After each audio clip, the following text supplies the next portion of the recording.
décryptage. L'invité de Maurice Violeton et de décryptage ce vendredi matin est Louis-Daniel Berthom, président de la Chambre d'agriculture. L'agriculture martiniquaise, elle en est où? Où va-t-elle? Quels sont ses défis? On se souvient de février 2009 avec une profession qui a tiré plusieurs sonnettes d'alarme. Et depuis, un SIOM est passé par là. Bonjour Louis-Daniel Berthom. Bonjour. Vous êtes le président de la Chambre d'agriculture. Le SIOM, disions-nous, est passé par là. Le SIOM, le Conseil interministériel pour l'outre-mer, avec un chapelet de mesures pour dynamiser un secteur. Près de 3 ans après, on en est où? Est-ce que ça fonctionne?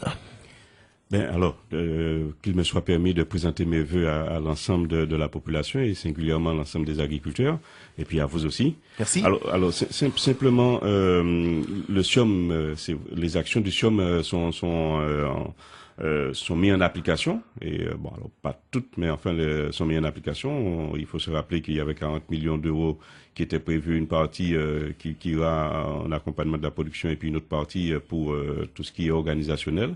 Et donc, nous sommes en train, au niveau de la Chambre d'agriculture, de mettre en place notre plan de développement de la Chambre pour accompagner les agriculteurs dans le cadre de ce SIOM.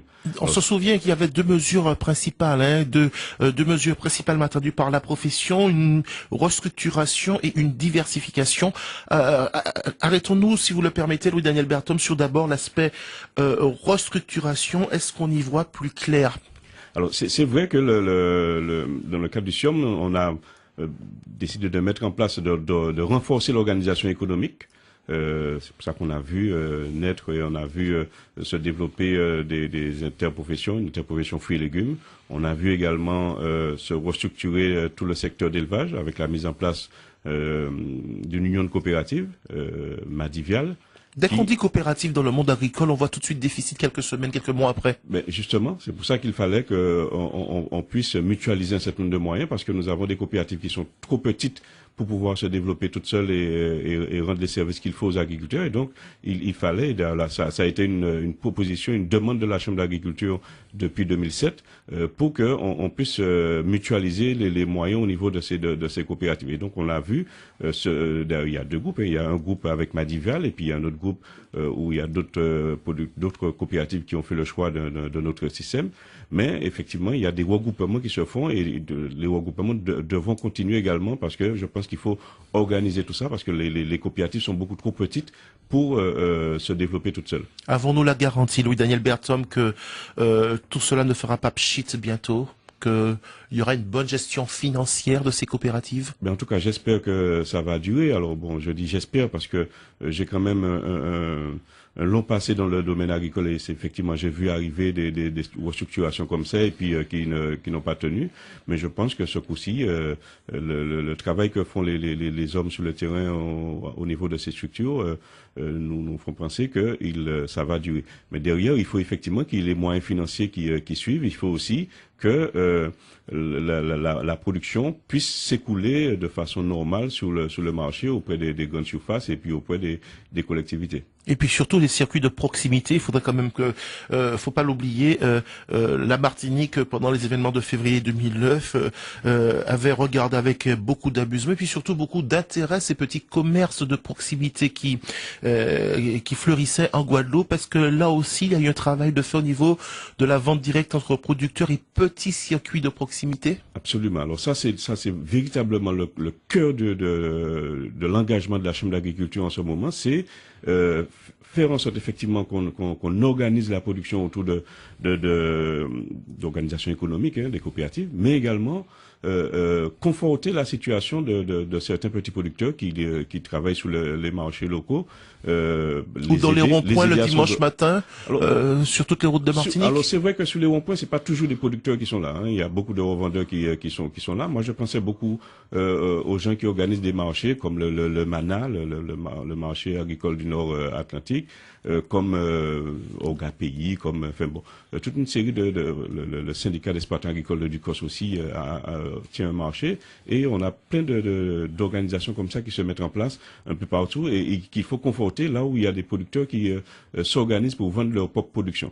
Et donc je pense qu'il faut véritablement qu'on accompagne ce dispositif-là, permettre à ces agriculteurs de se développer parce que, à mon avis, il n'y a pas de sous-agriculteurs, ils sont aussi des agriculteurs comme les autres, ils produisent, et donc il faut les aider à investir, mais il faut aussi les aider à pouvoir écouler leur production en les aidant pour qu'ils mettent aussi sur le marché des produits à prix compétitifs pour qu'on ne voit pas. Bon, j'ai entendu encore sur vos antennes des gens disent que l'igname, ils ont acheté des ignames à 7 euros. Moi, je crois que c'est pas imaginable de ce genre de choses-là. Donc, il faut aider les agriculteurs pour ça. Le contrôle des prix, on peut en parler justement de ces tarifs dans la grande distribution, dans les petits commerces où on y revient sur le bord du chemin. Est-ce qu'on peut avoir, ce sera toujours la règle de l'offre et de la demande? Alors bien sûr, il y a la règle de l'offre et la demande. Hein. On le sait, quand il y a beaucoup de production, les prix chutent. Et quand il n'y a pas de production, comme on a connu cette année 2011, avec des pluies toute l'année, la production n'était pas au rendez-vous. C'est vrai que les prix augmentent d'une part parce que mécaniquement le coût de production augmente pour les agriculteurs, mais il y a aussi le fait que la rareté des produits fait que ceux qui vendent les produits font la culbute un peu sur les prix. Alors, et il n'y a pas que les agriculteurs qui font la marge sur ces produits-là. Alors, vous avez parlé de la pluie, des aléas climatiques. On sait que 2011 a été très difficile pour l'ensemble de la profession, les apiculteurs qui se plaignent de ne pas avoir pu produire suffisamment de miel, les maraîchers également qui ont vu leur production partir avec les eaux de pluie. Est-ce que il faut faire davantage de recherches pour adapter nos espèces à nos climats? Est-ce qu'il faut expérimenter encore? C'est-elle là également une des mesures du SIOM? Absolument. Absolument, il y a deux choses. Alors, il faut arriver à faire en sorte que sur les cultures qu'on peut faire sous abri, qu'on y aille. La Chambre d'agriculture lance une formation là ces prochains jours pour des agriculteurs qui veulent travailler sous abri, sous des serres. Donc il faut effectivement encourager ce type de production, mais il faut également mettre en place toute l'expérimentation, en tout cas renforcer le dispositif d'expérimentation qu'il y a ici, et donc la Chambre d'agriculture participe également à tout ce travail-là en organisant. D'ailleurs, nous allons embaucher bientôt une personne qui sera chargée d'animer le réseau d'innovation technique avec tous nos partenaires, et donc il est important qu'on puisse renforcer ça. Donc là, nous avons des parcelles d'expérimentation, il faut les équiper, il faut les mettre en adéquation avec nos besoins, mais il faut aussi accompagner tous ceux qui font de l'expérimentation, et ça c'est le boulot de la Chambre d'agriculture. La Chambre d'agriculture s'y engage en tout cas à commencer ce travail-là.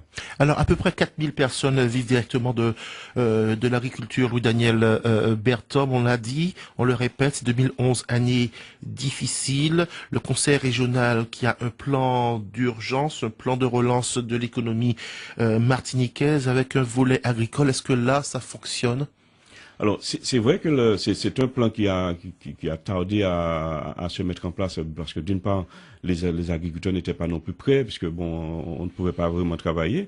Mais je crois qu'avec le retour du beau temps et le retour du soleil, c'est un plan qui commence à se mettre en place, et la Chambre d'agriculture accompagne beaucoup les agriculteurs qui veulent y aller, et donc nous présentons ces plans pour ces agriculteurs-là. Et donc c'est un travail que nous faisons avec nos partenaires pour cela, d'une part dans le cadre du plan de relance de la région, mais également du plan global, enfin du PDRM, le programme de développement régional de la Martinique. Et là aussi, nous accompagnons les agriculteurs sur le FEADER.